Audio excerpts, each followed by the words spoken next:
araw ng Desyembre nang mapasugod ng mga nagpapatrolyang pulis sa isang beauty parlor sa Gonzaga Street, Barangay Purok 4. Isang insidente kasi ng pamamaril ang nangyari kung saan dead on the spot ang biktimang si Joven Galvez Cop, 35 anyos. Isang tama ng bala sa kaliwang bahagi ng katawan ang kumitil sa kanyang buhay. Nag-conduct po tayo ng crime scene investigation. Yung baril po na na-recover natin is yung homemade shotgun na break type gamit sa pagpatay. Lumalabas sa investigasyon na dating live-in partner si Arnold na ngayon kinakasama ni Joven na si alias Ana. Nagpang-abot ang dalawa sa parlor noong araw na yon kung saan nagtatrabaho si Ana. Sumama yung loob niya. Kasi daw, according sa kanya, na-discover niya na yung misis niya may kalaguyan na iba. Nagabihan before nangyari yung insidente na kinausap niya pa yung misis niya. And at the same time yung victim din natin na kung pwede, tigilan nyo na yan, kasi medyo nakasama na sa loob niya.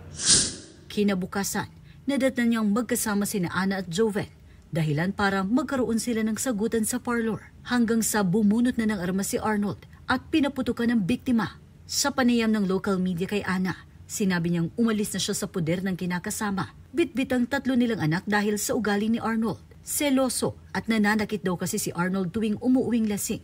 Buong akala rin daw niya, malinaw nang tapos ang kanilang relasyon. Problema, mas maganda na idaan mo na sa usapan. Huwag nating idaan sa ganitong pamamaraan. Kasi iniiwasan natin na may buhay na mataya ba. Himas rehas ngayon si Arnold na nahaharap sa kasong murder. Ang dating kinakasama na si Ana, desididong ituloy ang kaso sa kanya. Mobile June, Kayla Makantan, hatid ang mukha ng balita. Hindi na bago ang paglindol sa Pilipinas, lalo't nasa Pacific Ring of Fire ang bansa. Pero pinsala pa rin ang iniiwan sa ilang istruktura tuwing may malakas na pagyanig. Isa na riyan ang tumamang 6.6 magnitude na lindol sa Mindanao noong 2019. Kaya dito nagmula ang konsepto ng IYAMA Build na thesis ng 3 mag-aaral mula sa University of Mindanao. Ang IYAMA Build ay isang uri ng crack sealant na pwedeng ipantapal at pampatibay sa mga nagkabitak na pader. Ang napili nilang pangunahing sangkap, ang banana pseudostem fiber, isang agricultural waste na kadalasang ginagamit lang sa mga produkto tulad ng mga bag, carpets at face mask. We tried actually several na mga agricultural waste, but we found out for sustainability, mas maganda ang banana pseudostem. When I say sustainability in terms of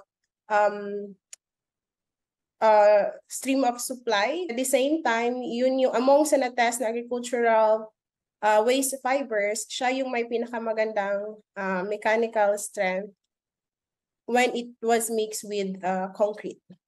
Dahil sa ganda ng kanilang imbensyon, pinadala na rin sila sa Dubai at kinilala bilang isa sa mga proyekto ng Prototypes for Humanity. Ang grupo ng engineering students na sila Adrian Reister Fernandez, Bemboy Sarceno at Josiah Job Ferrer lang din daw ang natatanging Pinoy na naimbitahan sa nasabing convention. Yun nga, when we came there, that's when we knew na the IYAMA Build was actually the only project that got on the top 100 out of the 3,000, almost 3,000 or more than 3,000, I forgot na nag-apply for the project. So it's a big thing. Hindi pa man umaabot sa large-scale production ng IYAMA Build, patuloy pa rin naman daw ang pag-develop nila sa produkto. Dahil naniniwala sila sa laki ng potential nito, hindi lamang para maagapan ang mga microcracks, kundi para na rin makatulong sa ating kalikasan. Because utilizing banana pseudostems and other organic wastes into something more useful and more sustainable is also helping the environment because it cuts down the carbon footprint and also ang CO2 emissions, ang greenhouse gas emissions natin. Sa oras ng pangangailangan, anumang edad, talagang lumalabas ang husay ng tao para makatulong. Mobile journalist Amy Atienza po, hatid ang mukha ng balita. Welcome to Taytay, kung saan mga damit panlalaki man, pambabae, bata man o matanda, small size hanggang plus size, mahahanap mo mula sa halos 30 tiangge sites nito. At dahil holiday season, buhos na naman ang mga mamimili. Dahil bukod sa mura, marami pang disenyo na mapagpipilian. Marami, sobra talaga. Kasi mga nagka-Christmas party sa mga lahat, office, mga student. Yung first week to second week, lalo na before Christmas, maraming pumupunta po. Traffic po dyan. kahit hanggang doon sa Tikling, traffic po. Meron din silang tinatawag na bagsakan days, kung saan maraming bagong stock at klase ang inaabangan. Kaya ano pa hinihintay natin? Shopping time na! Kung merong challenge na nauuso, kung saan maghahanap ng Christmas OOTDs for 1K, sinubukan naman natin kung anong mabibili sa 500 piso. Kayo po ba, ano po ang marerecommend nyo para sa mga maki-Christmas party? Dito din. Ito, yung mga ganito, bago, yung mga vest. Magkano po ito? Pwede naman na ipack. Ipapack na. 600. Kaso 500 po kailangan. Pwede ng 500. Tingnan nyo yan, 35 pesos lang. One shoulder na, tapos may puff sleeve pa. Sige, kunin ko po to.